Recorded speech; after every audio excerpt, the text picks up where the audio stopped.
We've got Marco Rossi and William Eklund playing first-line minutes. Does Joseph Woll make enough of a storm in order to get a Calder vote? And Shane Wright is growing with a no-pressure environment. We'll talk about all that on today's episode of Locked On NHL Prospects.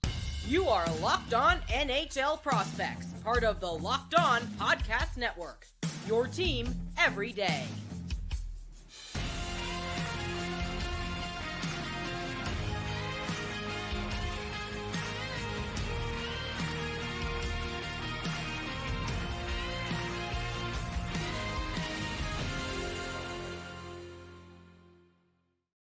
Hello, and welcome back to Locked On NHL Prospects, part of the Locked On Podcast Network, your team every day.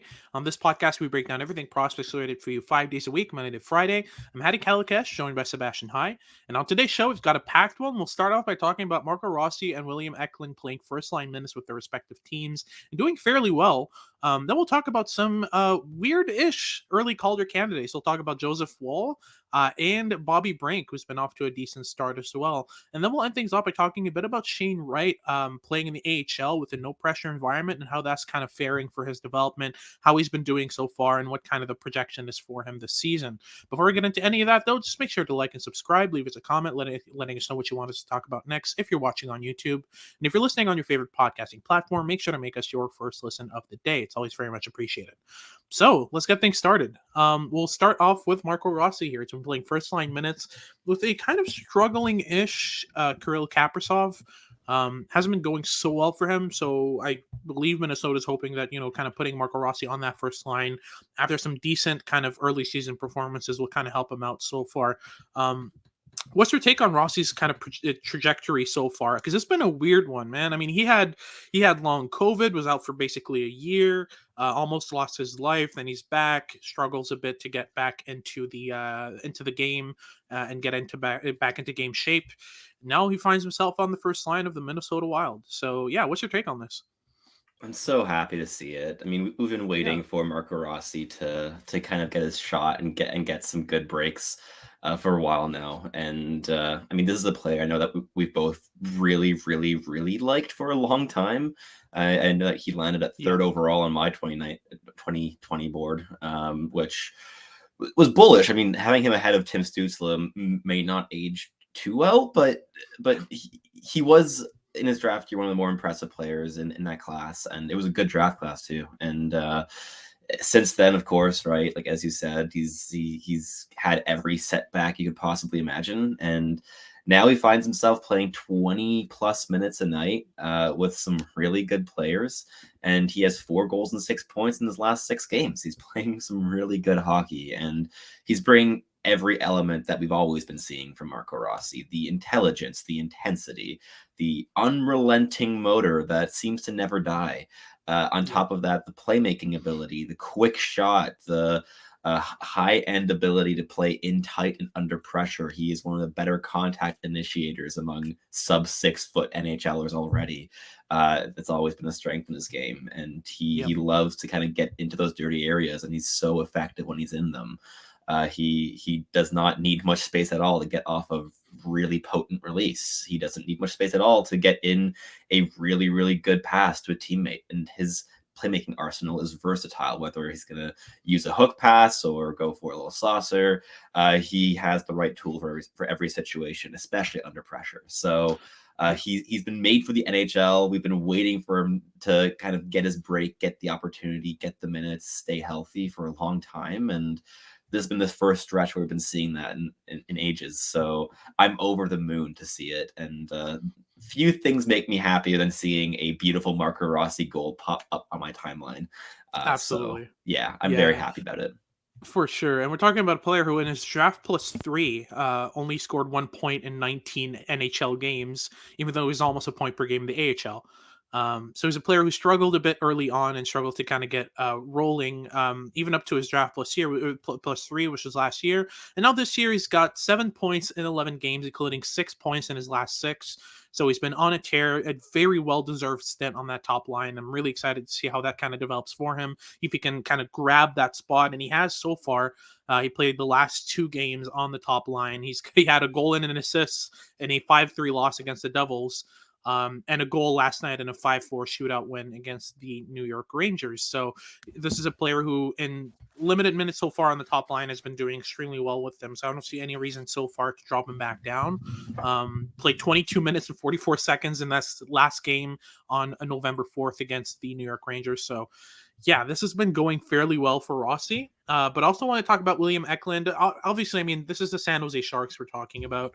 An extremely struggling team that hasn't been doing too well so far and has been struggling to kind of get up and running. I don't believe they have a regulation win so far, which is fairly bad. But Not great, no. Yeah, and now they got William Eklund playing on the first line along with Timo Meyer. So yeah, that combination seems pretty good. What's your take on that combo of skill sets, and what do you think is going to come out of this for William Eklund? I mean, I haven't watched much of the San Jose Sharks this season for my own well-being because everything I've seen and read about them so far has been Not bad. pretty. Yeah. It's not been pretty. But Yeah. when I have caught viewings of the Sharks, the only player that consistently has stood out positively has been William Eklund. And while his two points in 11 games might not quite reflect that just yet, there's I truly did not see any other player that was like consistently engaged in NHL games for San Jose. And Eklund is putting in a shift consistently. And I don't think he earned that top line role based on his skill. I think he earned that based on being one of the only players like consistently giving it his 100%. Because it's kind of rough to watch the Sharks right now, but Eklund's been really solid, and this is a player that I believe we both had ranked first overall in his draft class. We were both quite bullish on him. I'm sure that may have maybe shifted in hindsight for both of us. At least it has for me. I think he'd probably fall more in that 3 to 5 range in a redraft if I were to make one. But this is a player with tremendous amount of skill. He's so dynamic. He's highly intelligent. But he needs other players to play with him to create. He's not a player that can do it all on his own. You can't stick him onto a team on his own and expect him to produce like Connor Bedard does. And that said, I've liked him so far. I think that if you were to give him some line mates that could help him, and look, like Hurdle should. I think with time, Hurdle will.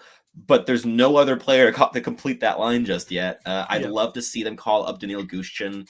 Just give him those top 6 minutes. I think that'd be a fun first line for a rebuilding team. At least more fun than what we've seen so far from San Jose. And I think that Eklund is going to start to shine a bit more brightly with his skill because it's only a matter of time until it pops at the NHL level. I'm not really concerned about his long-term projection. I still think this is a player who will have point of game upside in his prime and can be an offensive driver at 5-on-5 especially. So I still like Eklund a ton, but San Jose has been a rough watch.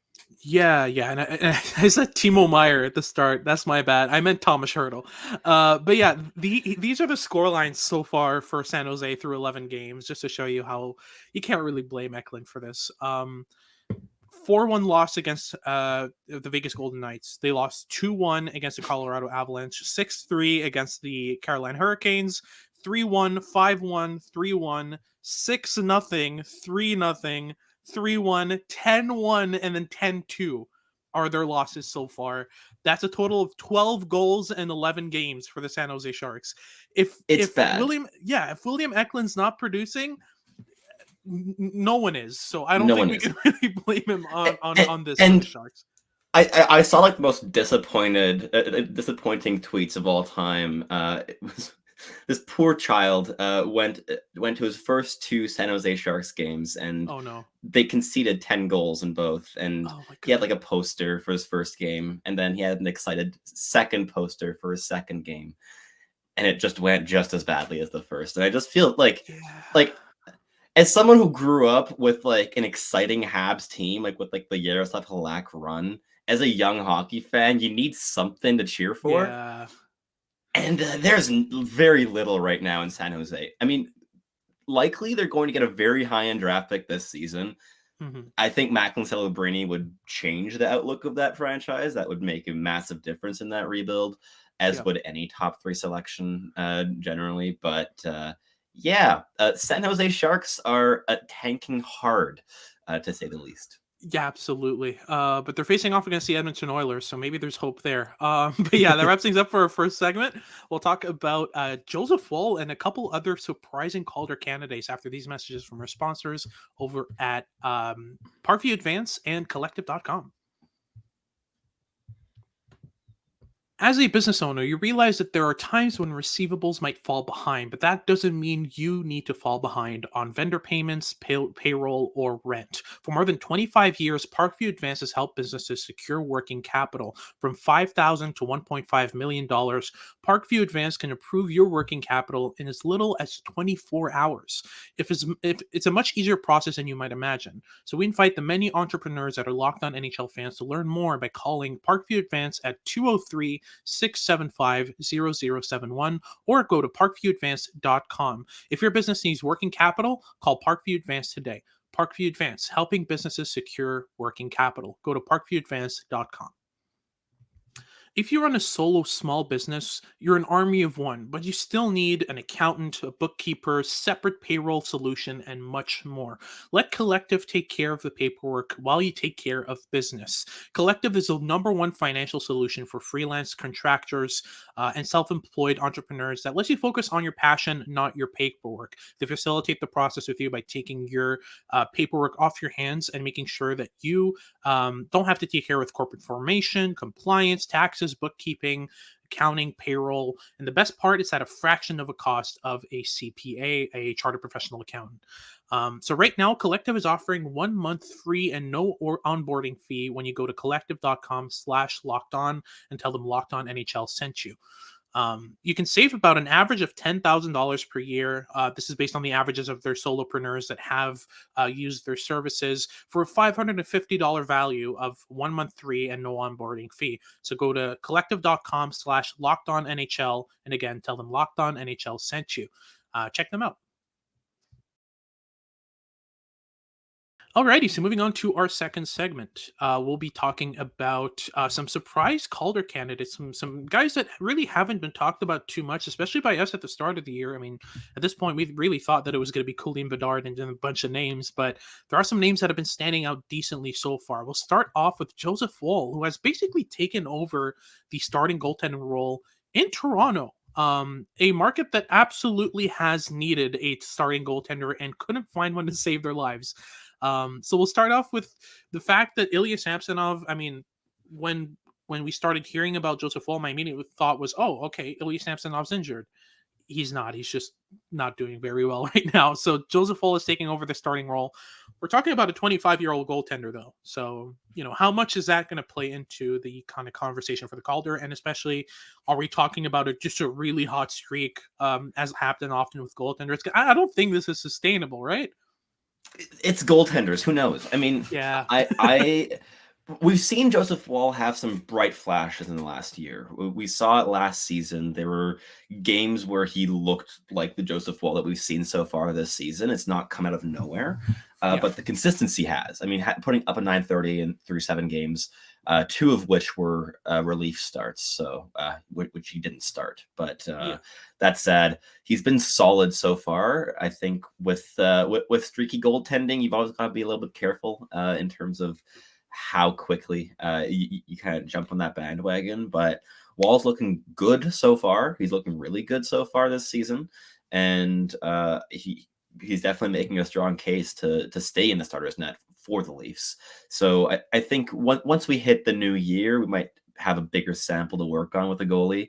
I mean, we're seeing Jake Allen's one of the top goalies so far in the league right now. Is that going to stay the case for the entire season? Probably not, especially not with the Habs defensive core. But with goaltenders, it's always a bit tough. I'm personally a little bit always skeptical when it comes to hot starts with goaltending because a save percentage can go from a 930 to an 890 in like a 1 week span at this point in the season. So we'll see how it goes. We'll see how it continues. I think Calder upside is definitely a big question mark when you're contending against some little known skilled forwards like Bedard and Cooley. But we'll see how it progresses. And that said, if he's able to lead this Leafs team into the playoffs and winning a playoff round again, then sure, maybe then we'll see a lot of Calder votes going his way. And I know in the past we've definitely seen like goalies come out of nowhere and make very strong cases for the Calder. So it's far from unprecedented, but I think it's a little bit early to jump on this train just yet. Absolutely, I fully agree. However, I still think that, especially if he keeps this up, I don't think he's going to be a Calder prime candidate, but I think that he's definitely going to have at least a vote or two, especially from Yeah. the Toronto market, and given that it's voted on by journalists, I don't think it's out of the question. I just don't think there's any conversation, especially when you're comparing them to some of the names that are showing up in this rookie scoring board. Speaking of which, Bobby Brink has been really good to start off the season. He's got 8 points in 11 games. He was a second round pick of the Philadelphia Flyers back in the 2019 NHL draft. 22 years old. He's 5'8", 165 pounds. And yeah, he's been playing really good, really dynamic hockey. With those 3 goals, 5 assists. I mean, we're talking about a player who's averaging about 15, 16, 17 minutes a night and is doing Second really line good minutes. with those minutes. Yeah, exactly. So Yeah. he's been playing fairly well on a team that, honestly, I mean, no one's really expecting much out of the Flyers this season. This isn't a team that's going to push for a contending spot. Not at all. But they've had some decent games, especially when Bobby Brink gets on and gets running. You can really see the difference in these performances for the Flyers. So yeah, I mean, what's your read on Brink so far? Does he keep this up? And especially in the seat that he's in right now with Philadelphia, what's your kind of projection for his performance this season? Yeah, I mean, like Bobby Brink has always been a highly intelligent and fairly skilled forward. Mhm. This was a guy that definitely had quite a few like first round calls among public scouts in his draft year. And while the skating has always been a question mark and still is far from a strength, he's really, really playing some impressive hockey this season. I mean, he's tied for fifth on the team in points with Sean Couturier, which Yeah. is pretty good start to the season, playing top Yep. 6 minutes, and I've liked what I've seen. Do I think he's going to keep scoring at like an 8, like almost like 0.8 points a game for the entire season? Probably not, but Yeah. uh, I think that this is still a player that has like significant second line upside. I don't think he's ever going to be a high end dynamic first line player, but in terms of bringing in some skill elements, some playmaking, some deception, and overall fun to the second line, I definitely think the upside's still there. And he's playing second line minutes right now and playing well. So we'll see how the sample grows with like over the next couple months to see if this is sustainable at all for him. But especially considering he was around half a point a game last season in the AHL, like without playing a single NHL game on a rough Flyers team last year. But Yeah. it's been a very bright start so far, and he's fun to watch. He's one of the more like enjoyable players on that Flyers roster. So I'll definitely be cheering for him because I want to see more Bobby Brink highlights in my feed.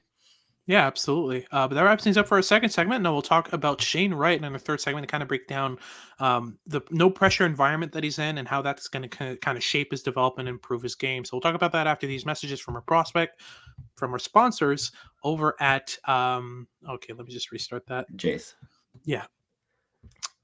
Yeah, that wraps things up for our second segment, and we'll talk about Shane Wright in our third segment. Kind of break down the no pressure environment he's in, and that how that can kind of shape his development.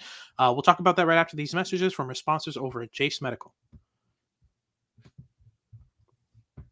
Don't get caught unprepared. Chase Medical has got you covered for everything that is medication needs. With supply chains issues, with everything going on around the world, it's harder than ever to get a reliable supply of medication. And Jace Medical really gets around that issue without a problem. First and foremost, they offer the Jace case, which is a case of 5 life-saving antibiotics for emergency use.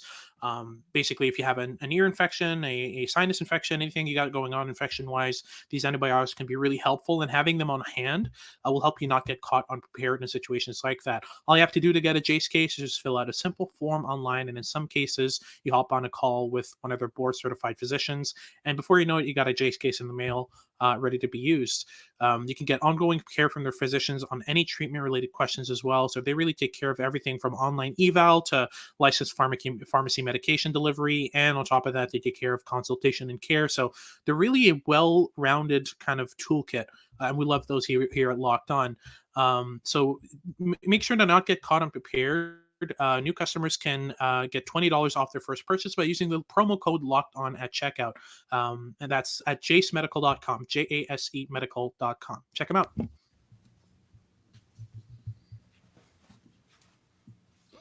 All right, so to close things off, we've got a discussion on Shane Wright. I think it's about time we kind of circle back to him and how he's doing. You kind of compare the trajectories of Juraj Slafkovsky and Shane Wright, and I think that's going to happen a lot as the season goes on. But for me, the thing is, you're looking at completely different trajectories. I mean, first and foremost, Juraj Slafkovsky is playing full-time NHL minutes. He's on the first line right now with Nick Suzuki and Cole Caulfield in the NHL. Meanwhile, Shane Wright is taking a sweet, sweet time developing in the AHL. And honestly, I would have liked to see that for Slafkovsky. But let's focus on Wright here and how it's going for him. He's got, 4 goals and 2 assists for 6 points in 7 games, doing fairly well in terms of production, almost a point a game in the AHL. Talk me through kind of how you think that's going to shape his development, because I see some promising things in terms of what he's added to his toolkit, but I just wanted to talk me through it here real quick. I like the patient approach. I think I'm always a fan of a more patient approach when it comes to developing prospects. I think that, especially with how fast-paced and high-end today's NHL is, it is difficult for any 18 or 19-year-old to come into the league and play very, very well. I mean, in terms of recent draft picks, like, sure, we see it with Logan Cooley this season, we see it with Bedard, but even when you go into the other high-end draft picks in recent seasons, there's a lot of struggles. I mean, like, even draft year Jack Hughes was not a great NHL player, and he is now. So I think that giving prospects time is really important. And as far as cultivating a no-pressure environment, I think that Seattle's doing a good job with that with Wright. I think that last season they I think were quite slow to sending him down to the OHL. I think they may have given him too much time in the press box in the NHL before giving him OHL time. But Yeah. I think that his development since then has been handled well. I think that playing as an exceptional status AHLer this season was the right call. I think it helps him a lot more than playing bottom 6 minutes in the NHL would. I think that it helps him way more than playing another OHL season would, because he has nothing left to learn in that league. And he's playing big minutes with Coachella Valley, and it's a fun team. I mean, he's playing with other skilled players. Like, Riker Evans, for instance, is a legitimate number 1 defenseman in the AHL right now. Another young player who's going to have a similar timeline as Shane Wright in terms of getting NHL time. And I think it's good when you're able to have prospects kind of develop together and as a cohesive unit. And on top of that, there's little pressure for Wright to be the number 1 guy in Seattle. Like, you've got Matty Beniers already. Like, you have a Calder winner as your 1C. And if Wright is able to pressure him into making like a 1A, 1B thing, that's amazing. But there's little pressure for him to need to be that guy, which I think is quite important in terms of alleviating the pressure that Wright has had since he's been a 15-year-old player. And we have not been seeing many articles being written about Shane Wright in the last 6 months, and I think that's a really good thing. He needs a break. He's been able to kind of fade into the background, where we've been seeing reactionary articles being written about Juraj Slafkovsky because he's in the high-profile environment of playing with Montreal Canadiens already. Wright has just kind of been chugging along in the background. And I think that I've caught a couple Coachella Valley games this season, and he's been good. He's been really, really good. I've been impressed. He's using his skills. He's playing his relatively subtle style, but he's using his shot as a high-end offensive tool. He's the most patient player on the ice whenever he's playing. And I don't think it's going to take long for him to be an easy middle 6 center for Seattle. I think by the end of this season, he slots into that role relatively comfortably. So I don't think Seattle fans have very long to wait here, but I do think that giving Wright this extra time to marinate and to just be a high-end player in a professional league is doing him a world of good.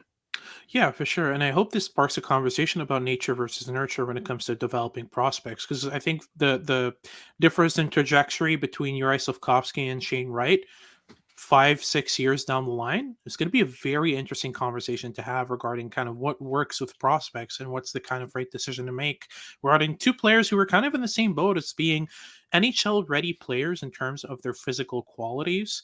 Um, one in terms of his toolkit, the other in terms of his tools, um, and kind of looking at how they both were approached regarding the fact that they weren't necessarily good enough to have a top six impact, but have that upside and how you get there.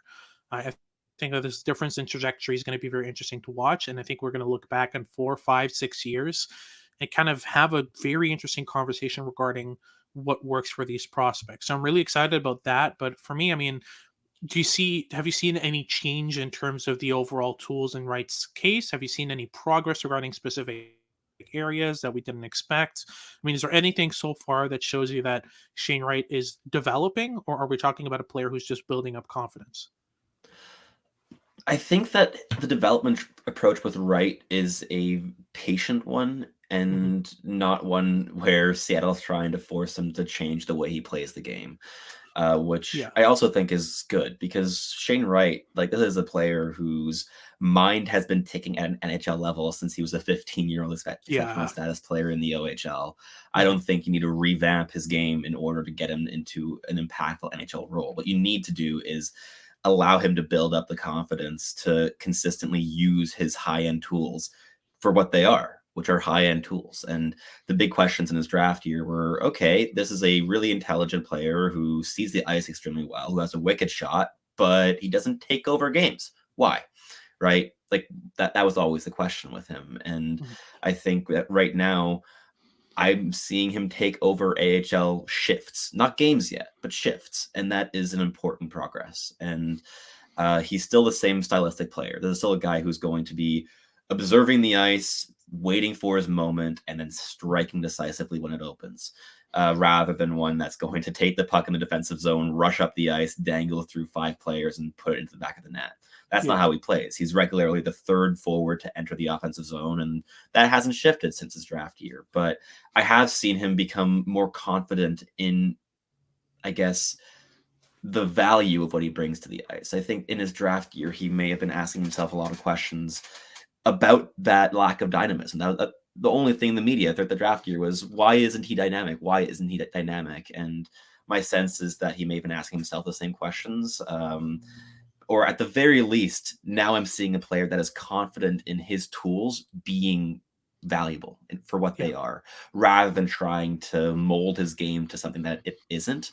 And I think that's key for Shane Wright. Like he needs to be a player that can be confident that his toolkit and his IQ are difference makers on the ice. And I think once he's confident about those things, he's able to play his game a lot more fluidly and a lot more impactfully. So that's what I've been seeing so far this season, and I've been very happy to see it. I saw it last year in the playoffs as well. I thought he played very well in that playoff run for Coachella Valley. So yeah, I've been liking Shane Wright's development. I like that it's been patient. I like that it's been subtle and kind of sticking in the background because the amount of pressure, external pressure that was enforced on him for so long was, in my mind, really, really hampering the development. And being able to be a little bit more in the background has been very beneficial.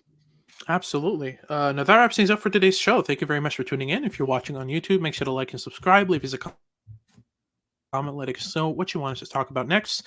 And if you're listening on your favorite podcasting platform, make sure to make us your first listen of the day. For your second listen of the day, make sure to check out Locked On Sports Today. They got all your news and updates about what's going on in sports. And make sure to tune in next week as we continue our prospects coverage for the month of November. This has been Hadi Kalakesh with Sebastian Hi, and we hope you tune in next time.